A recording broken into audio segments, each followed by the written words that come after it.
Well, it's just a year to the big moment for Nigerians to elect a new president, and we have opened a series of talks here on VSA leading up to that election.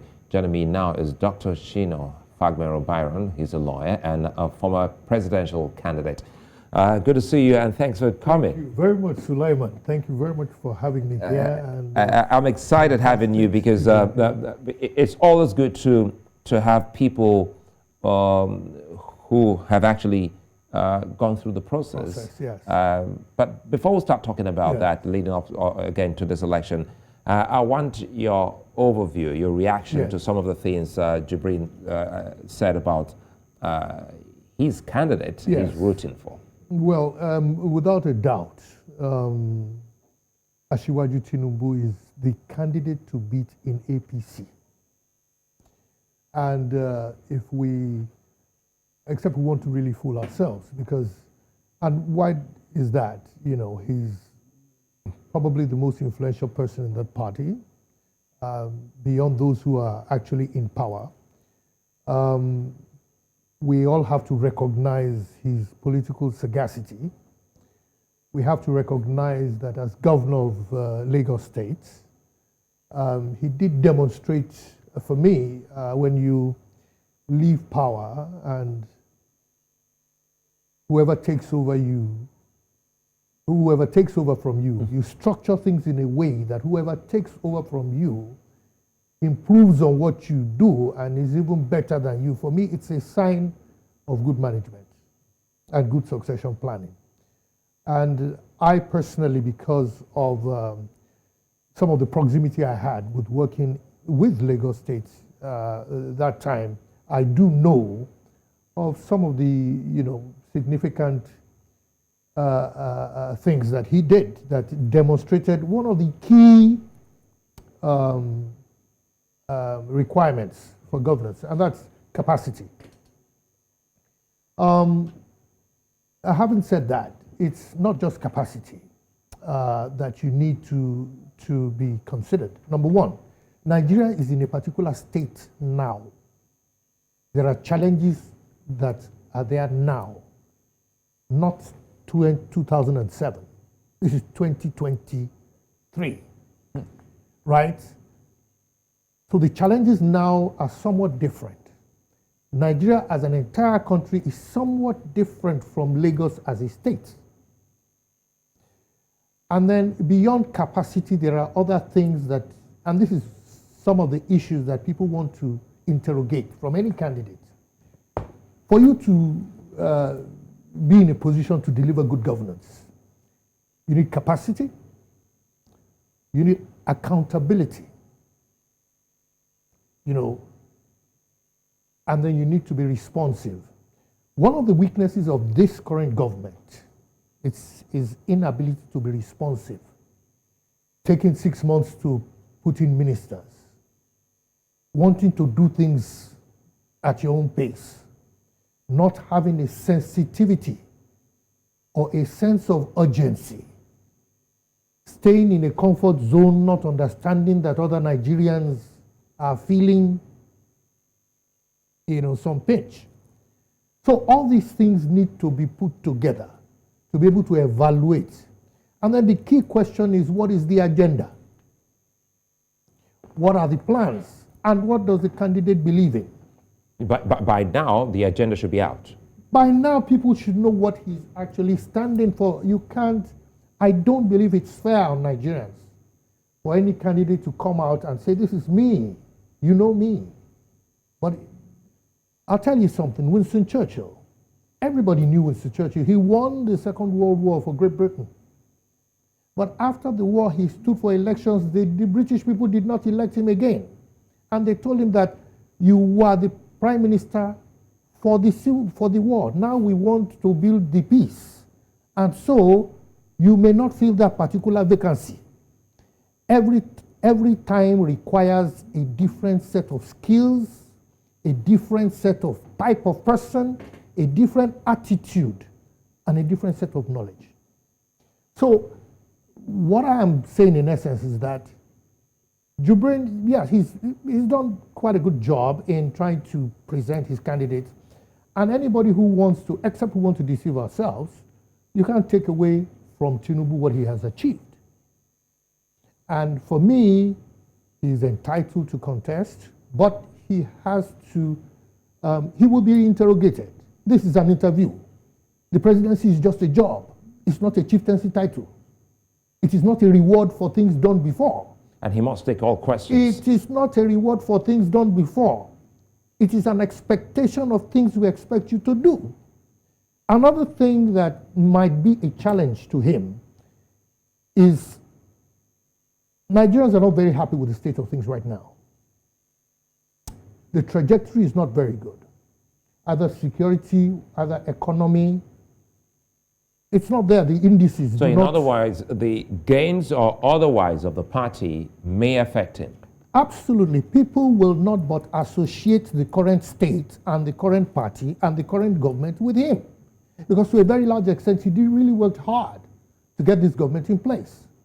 And he sort of vouched for, you know, that the success and the possibility of this. Now, well, you could argue that, well, he's not in power. It's not him personally.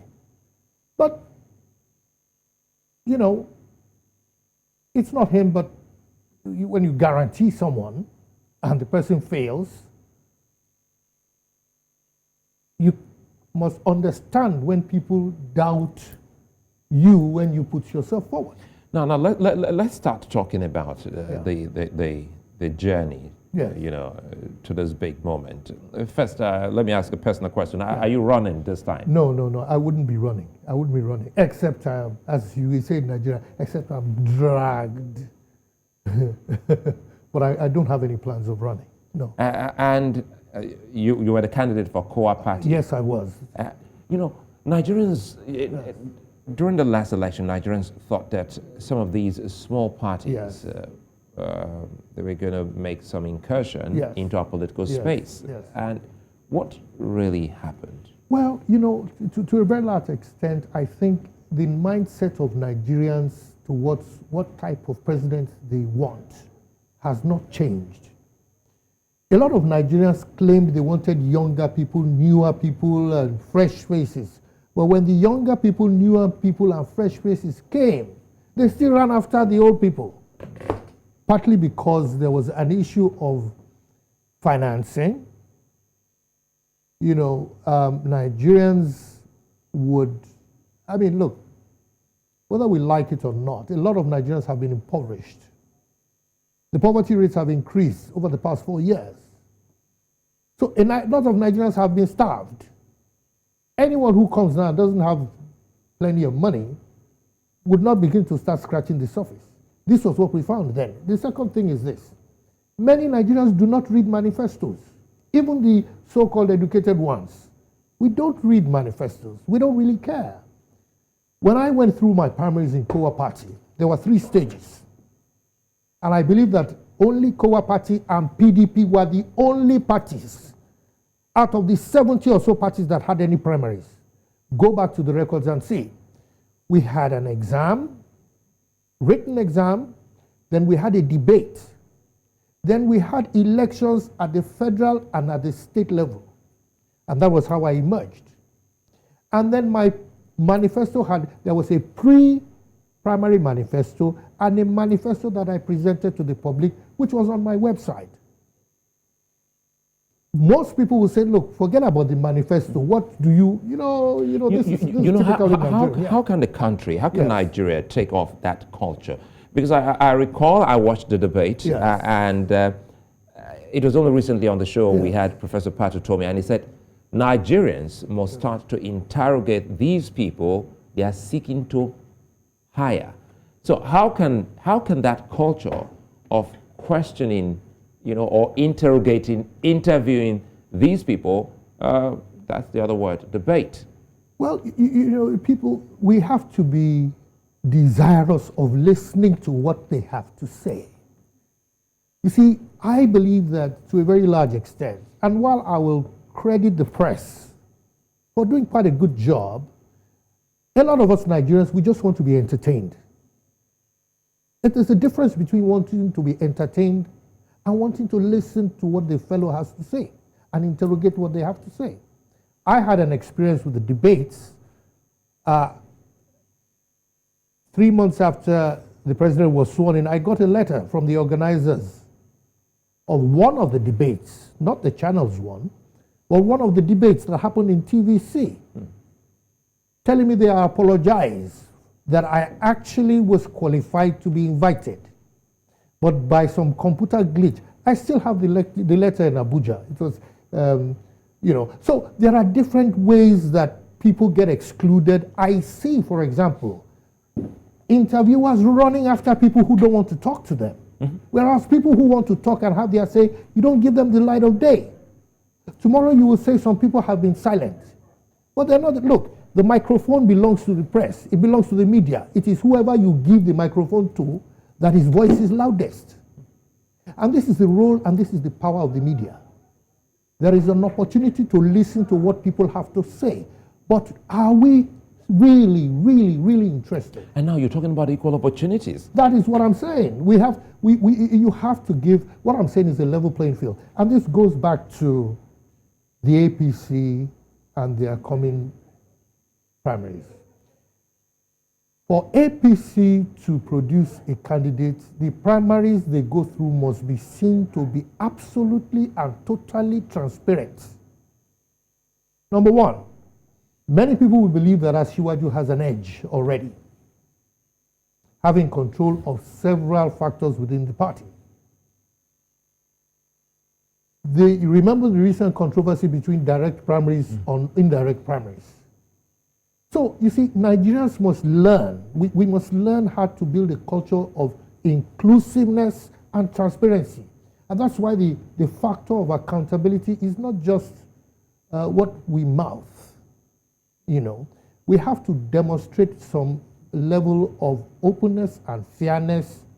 And that is why you get, Nigeria is 200 million people, and I can bet you have every problem in this country, you have enough Nigerians to solve those problems. Be it scientific problems, be it health problems, be it engineering problems, be it legal, anything. That takes me, sorry to cut you there, that takes me to restructuring. Yes. Because I know you're a staunch believer of Absolutely, restructuring. absolutely. And you said specifically in 2019 Yes. that between the pro-anti and anti-restructuring, Yes. do you think the 2023 election will bring up such debates as highlighted by you now, especially with the South believing to hold the ace? The point is this. I believe, honestly, that the issue, we should zero down these next election to one issue. And that is? Restructuring. Let that be the singular issue. Because I'll tell you something. We have groups that are separatists in Nigeria now. And to an extent, there's a limit to how much you can blame them. Nobody wants to stay in a house that appears to be falling. If this house starts crumbling now, we will start running around. We're looking for the muster points. So when people look at Nigeria and they say, are they safe? Are they not safe? Are they safe? Are they not safe? Maybe, what if I pull out, then maybe at least I can keep my space without falling. So all these factors have pointed out for a long time. We've seen it. That if the structures that Nigeria are built upon, i.e. particularly the constitution that appears not to provide a fair ground and an sufficiently inclusive ground for everyone, if something is not done, right, we will continue to rub each other on the wrong way. And instead of blending, we'll be causing friction. And I gave it the example, it's just like an orchestra. Different people with different music. If you're not harmonized, you will play cacophony, it will be all noise. So what I am advocating in essence is that, look, whether we like it or not, restructuring has become the issue. And I hope that PDP takes off from where they left with the national conference they had in 2014 that Jonathan was not able to implement. The APC too, at some point in time, has said they will restructure. So it means that everybody knows that the system can be improved upon. And it comes back to the debate. Because some of these key things, Yes. because the party is still in power, and that's the ruling party. So some of the key things they had promised Nigerians will come before the debate. What if, because we've seen politicians say to the people, I'm not for the debate, and they still go ahead to win an election? It simply means because they're so confident that people are not listening to the debates. And usually what happens is usually the person in power that dismisses the debates, which means he's relying on other things rather than what he has to say. Or what he has on other things. Absolutely. He's relying on the power of incumbency, relying on using state resources to perpetrate themselves in power and to exclude others. I was going to ask you, because if you're not in government, because it has always been the culture in Nigeria, politically speaking, of not having a fundraiser. How did you survive your election? I'll tell you. You've never held political office. No. When I started off with, what I call seed funds. Seed funds, modest funds. And my calculation was quite simple.